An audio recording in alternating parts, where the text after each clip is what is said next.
Ever imagined you couldn't have children? And those of you who do, ever imagined you couldn't have them? Have you ever tried to imagine the pain, heartache, and emotional turmoil you would feel if you wanted kids but couldn't? Sometimes through no fault of yours, it's just your biology, your very own reproductive organs just seem to fail you. Now imagine there's a treatment, but you must pay for it. And we're not talking a few £100s, but thousands. And in many developing countries, millions. You save part of your income, work overtime, take out loans, cut down on life's little luxuries. And time after time, the treatment doesn't work. Well, I don't have to imagine it. I lived it. My name is Ada Achinanya. I'm a post-doctoral researcher at the Clinical and Applied Psychology Unit. I came to Sheffield to study the most emotionally sensitive topic affecting developing countries. And no, I'm not referring to hunger or HIV, because around the world, by contributing to suicide rates, divorce, domestic abuse, social stigma and depression, infertility, which is the inability to have children, is the most emotionally challenging condition in the world to women.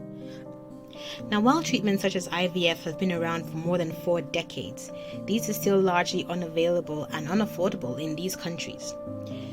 Insurance rarely exists, and the costs are usually covered out of the patient's own pockets.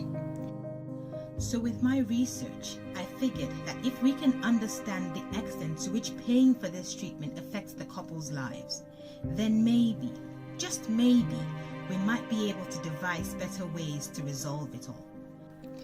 Now let me tell you a tale of 2 cities. Our journey begins at the Assisted Conception Unit of the Jesus Fertility Clinic in Sheffield, where I interviewed a number of patients. I asked them really personal questions, including about their earnings and outgoings. Once I was done in Sheffield, I travelled to the University of Benin Teaching Hospital in Nigeria to do the same thing. My study found that both UK and Nigerian women were similarly concerned about paying for this treatment.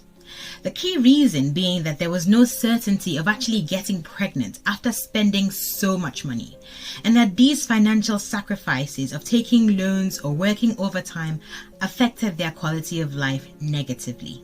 But the most exciting part of my research has been its use by the Gambian Ministry of Health, with the help of the WHO, to develop their reproductive health laws.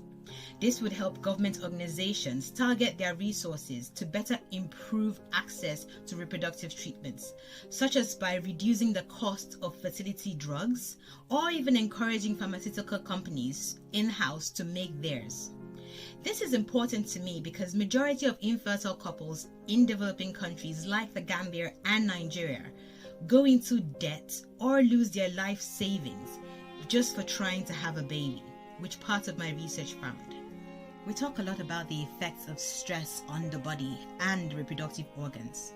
I mean, most young girls have experienced their periods being late by a day or 2 when preparing for some stressful exam or other stressful life events. But do we consider financial stress as equally important when the end result is a baby? The desire for a child is primal, boundless, and widespread. But don't let making a living prevent you from making a life.